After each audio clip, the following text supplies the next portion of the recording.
Hello and welcome. In this video, we're going to be talking about why now is a perfect time to consider investing in non-performing notes. A little bit of background about myself and my company. In 2013, my company United Capital was formed by a group of professionals from both the real estate and mortgage industries. We formed this company because we saw the opportunity created by current market conditions in privately held residential mortgages. And we're based in Denver, Colorado. I'm Beth Hale, and I'm a full-time real estate investor. I've been investing for over 10 years. I'm the founder and managing member of our capital company, United Capital LLC. And I'm extremely proud to say that the team we've put together has more than 72 years combined experience in the mortgage lending and real estate industry. So when it comes to investing, what's a good investment today? According to the Wall Street Journal, the U.S. economy shrunk more in the first quarter of 2014 than it had in the 5 years previous to that, which includes most of the recent economic downturn. This article went on to say that the pullback represents the fastest rate of decline since the recession and was the largest drop recorded since the end of World War II that wasn't part of a recession. In May of last year, a Nobel laureate in economics suggested that the stock market may have once again become overvalued. He was quoted as saying, "Stocks have been more expensive only 3 times in the last century, the 1920s, the late 1990s, and in the prelude of the 2007 financial crisis. Gee, what could possibly go wrong?" And even though we didn't have a crash after May of 2014 when this article came out, it does go to show you that we might be stretching those limits again.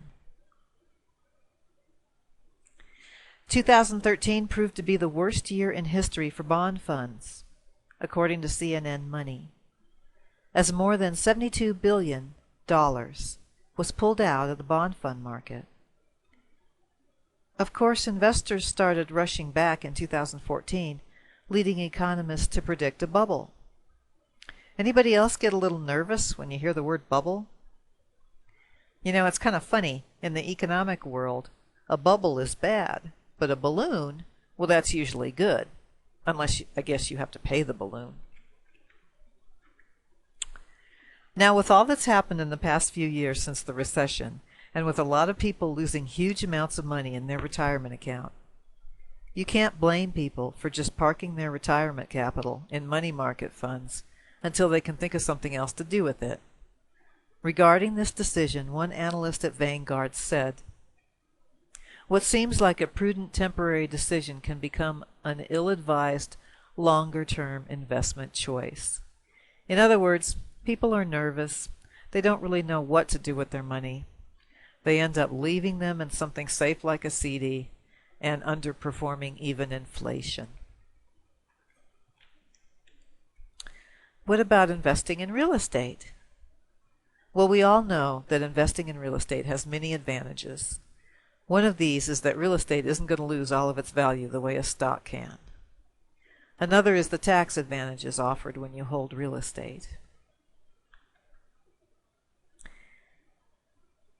Distressed real estate assets offer excellent investment potential because they can be purchased at a discount, which not only reduces risk but also increases profits.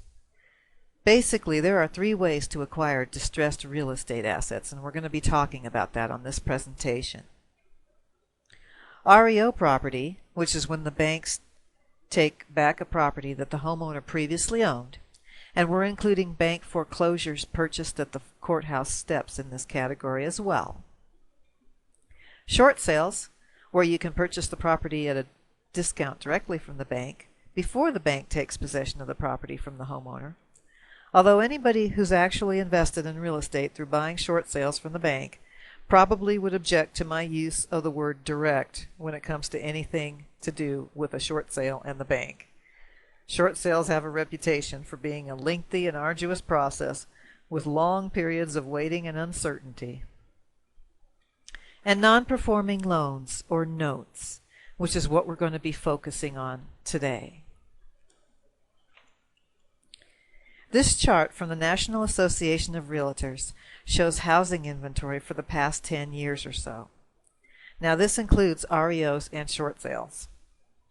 Now you would expect inventory to peak at the height of the recession, as this shows by the second bar in 2008 there, almost up to 4 million. But look how much inventory has fallen between the last two bars in just a 2.5-year span. So where do we think all this inventory is going?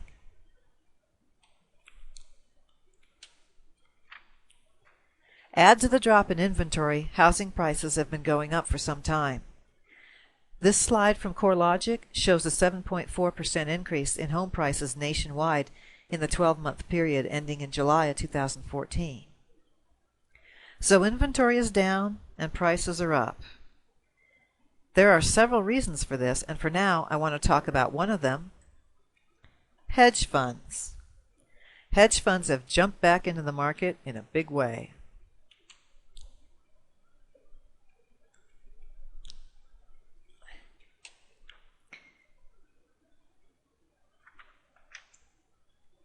This slide shows in 2013 6 of the top hedge funds and how they were major players in the real estate market buying up single-family homes. They bought over 75,000 single-family homes in 2013, and that same year raised another $8 billion to buy more single-family homes. And that was just 2013. Now, I don't know if you guys remember, but back in 2012, there was a lot of controversy involving mortgage companies and claims of questionable lending practices. This led to a pullback in the mortgage companies pursuing foreclosure, and that led to fewer foreclosures and REOs being available on the market. Analysts predicted this would be temporary. They predicted that once these claims were resolved against the banks, there would be a huge wave of foreclosures hitting the market, driving home prices down. But that never happened. Why? Because banks started easing up short sale restrictions and selling non-performing loans instead of foreclosing on the houses. So when it comes to investing in distressed real estate, we know that housing inventory is drying up, prices are going up, hedge funds are buying up property all over the country, and banks are much more hesitant to foreclose on properties. So let's talk a little bit about notes and why market conditions have created a very special market for the distressed note buyer right now. Now, before the real estate crash, this is what things looked like. You had your large bank, practically anybody could get a loan. You had a small department represented by the building in the lower right, doing loss mitigation for when people defaulted on their mortgage. And after the crash, this is what things look like. We just switched buildings. Now this slide is meant to be a little bit of comic relief, but there was a time when this wasn't too far from the truth. Even though we think things are looking up, in May of 2014, it was reported that the rate of mortgage delinquency hit an all-time high. Now, when we talk about delinquent mortgage notes, we're talking about homeowners that are behind on their mortgage by 90 days or more. So this slide is talking about the percentage of people at risk of being 90 days behind or more on their mortgage nationwide. The industry defines a stable market as one in which 6 out of every 100 mortgages are delinquent. Now that might seem like a high number for a stable housing market, but it just goes to show you that there's investment opportunity in non-performing notes in any market. In August of 2013, the delinquency rate nationwide was 10.63%, and by April of 2014, the delinquency risk rate had risen to 11.89%, almost double the percentage of a stable market. Imagine the inventory of non-performing notes that creates. FHA by itself had a delinquency risk rate of 25.12% at the time of this slide, and they announced they were getting out of the foreclosure business and will sell non-performing loans instead. In July of last year, the FHA sold 25,000 non-performing notes. But wait, there's more. At least from Freddie Mac, in March of 2015, Freddie Mac sold the largest pool of non-performing loans so far, $1 billion. This article goes on to say that Freddie Mac has been accelerating auctions of soured mortgages after the housing crash. Don't you love all these terms we get? You know, we had defaulted mortgages, toxic assets, toxic mortgages. Now, I guess they've been on the shelf so long they're souring, and we have soured mortgages. Freddie Mac also said this is something we're going to see on an ongoing basis for a period of time. But wait, there's more. Fannie Mae just completed its first non-performing loan sale, a total of $762 million in unpaid principal balance. The article went on to say, this will help us reduce the number of seriously delinquent loans we own while providing additional foreclosure prevention opportunities.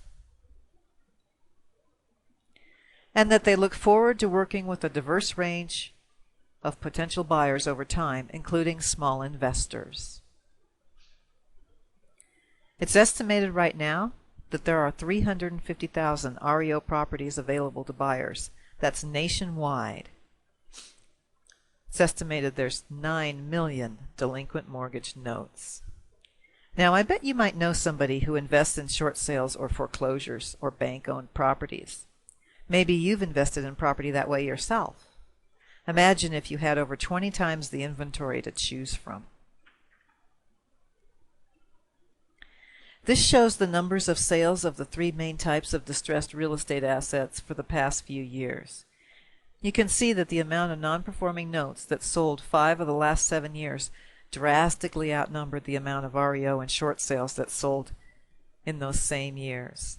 And by 2014, you're just a little bitty blue blip if you're short sales that year. Now, I want to talk about short sales and REOs for a moment, just to illustrate a point about buying at a discount. Not only is inventory going down for short sale and REO property, but investors are paying more. According to the National Association of Realtors, in 2012, short sales sold for an average discount of 13%. So investors on average are paying 13% below the market value of the property. That's not much of a margin. In that same year, foreclosures, or REOs, sold at an average discount of 21%. In 2014, short sales sold at even less of a discount. And foreclosures, the margin tightened up to just a 15% discount. So let's take a hypothetical example of a $200,000 house. The short sale investor gets the house at an average discount of 12%, which means he buys it for $176,000. That leaves a margin of $24,000 for him to squeeze his profit out of after expenses, repairs, real estate commissions, and so forth. The REO investor gets the house at an average discount of 15%, which means he buys it for $170,000, leaving a margin of $30,000 for him to squeeze his profit out of after his expenses. But the note investor is paying anywhere from 35% to 65% of the value of the house for the note. Now let's be clear. The note investor isn't buying the house, he's buying the note. But the house is the asset that secures the note. And we'll talk about this more later on in this presentation. So let's say the note investor pays on the high side of the range and purchases the note backed by the $200,000 house for $115,000. That leaves an $85,000 margin for the note investor to work with. So you can see that one of the biggest advantages to investing in non-performing notes is being able to buy real estate property or acquire it at a significant discount. Let's talk a little bit about strategy after you acquire a note backed by a residential property. You can either modify the loan if the borrower wants to stay. Since you purchased the note at a discount, the borrower will pay you a lump sum to get current, get a lower monthly payment, and you now have a reperforming note, which you can either sell to another investor or keep in your portfolio for the monthly cash flow. Everybody wins. If the borrower doesn't want to stay in the house or can't afford to stay in the house and wants to avoid a foreclosure on his record, you can get a deed in lieu from him. If the borrower can't be contacted or won't sign a deed in lieu, you can pursue foreclosure. Either way, you get the deed to the property. Let's talk about a loan modification case study. This is an actual note that was for sale a little while ago. The note was backed by a property in Homestead, Florida. The estimated as-is value was $84,000. I'm sorry, the estimated after repair value was $92,000. The as-is value was $84,000. It was a 3-bedroom, 1-bath home.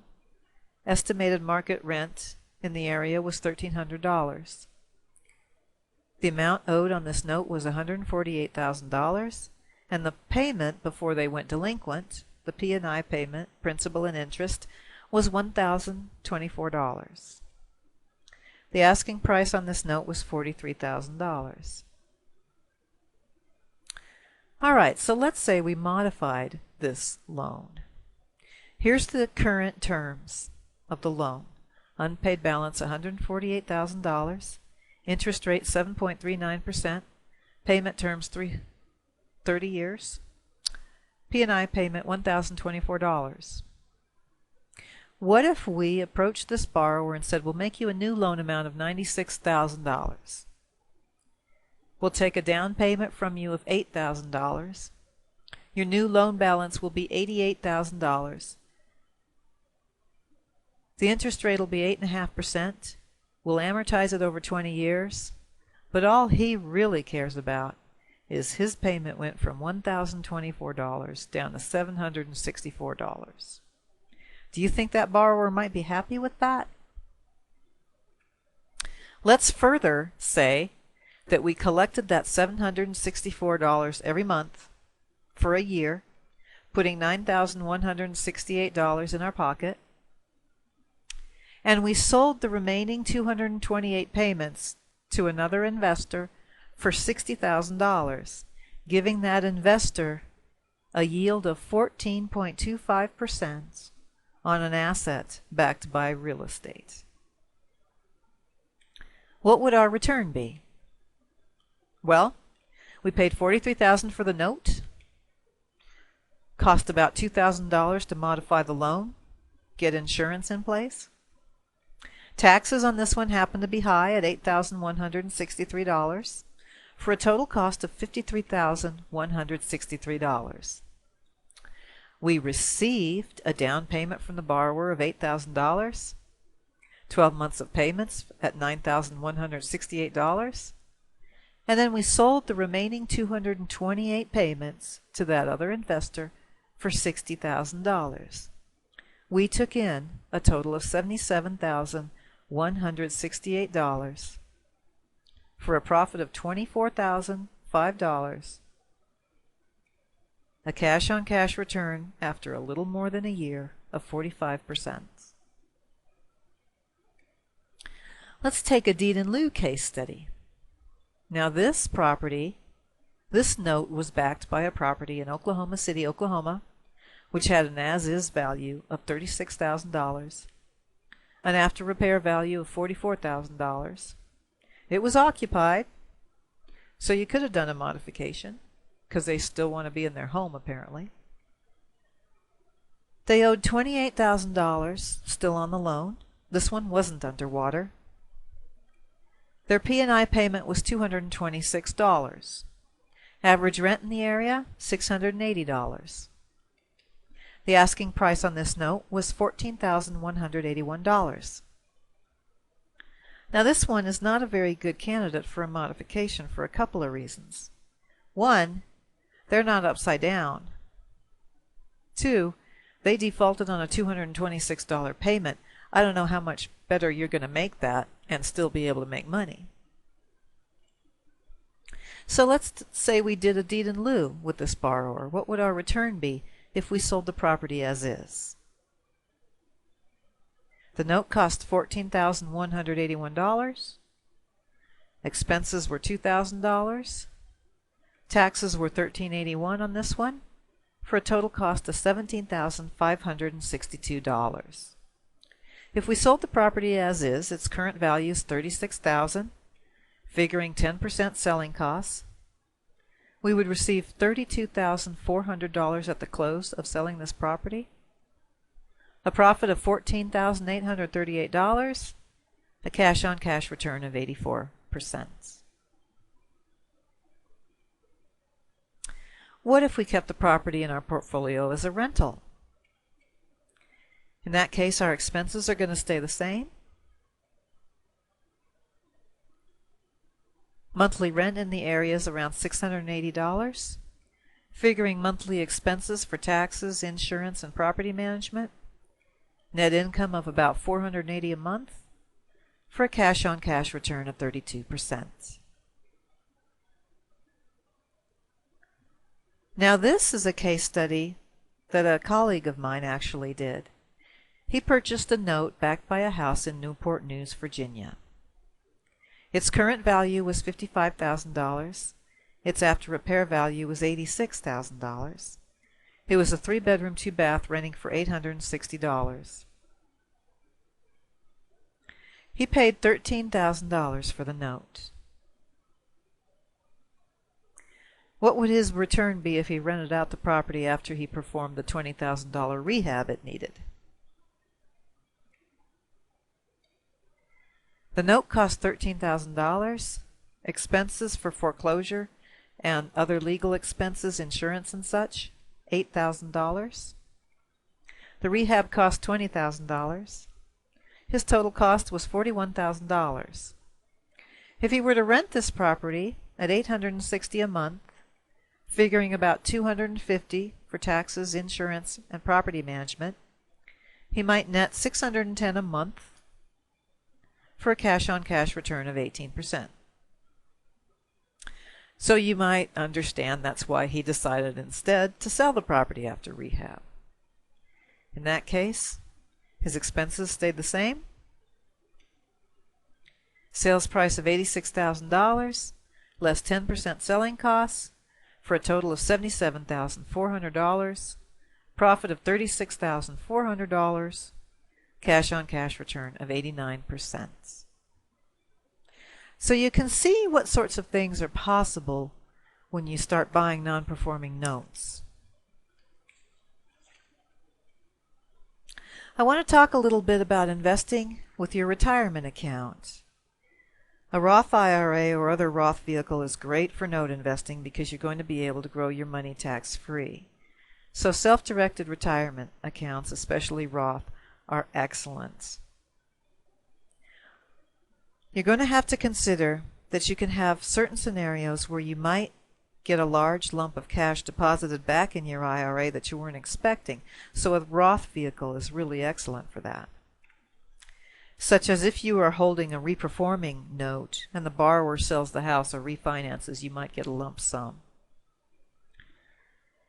Because notes don't have the lengthy closing time that most real estate purchases do, it's a good idea to park your self-directed IRA money with a fairly nimble company that can transfer your money quickly so you can make the note purchase. Some companies that are nimble enough to get your funds there on time are New Direction IRA and Quest IRA, to name just a couple. Also, you might check out Diverse Retirement Solutions. They have a checkbook control retirement plan that permanently eliminates all ongoing management fees. If you'd like more information about that, please send me an email after this presentation. I'll be showing my email address up on the screen. So it bears repeating, notes and self-directed retirement vehicles, a great combination that can grow wealth a lot quicker than you might think. We love working with investors, especially in their self-directed IRAs and self-directed retirement vehicles. So, to sum up the advantages of investing in notes, note investing is on the right side of current market conditions. We're still experiencing a lot of foreclosure fallout from the recession.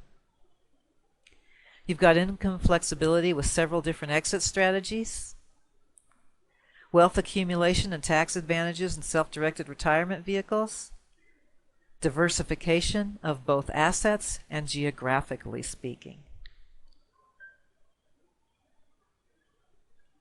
Notes provide a higher yield potential and lower risk than traditional investments. You get to be the bank and grow your wealth efficiently with passive income and cash flow. They provide the security of being backed by real estate. And reperforming notes provide passive income without tenants and toilets. So if you'd like to know more information about how to invest in notes, or you'd like to know more information about what we're doing with our investors, please contact me. Here's my email address and phone number at the bottom of the screen. We'd love to hear from you. Thank you very much for your time.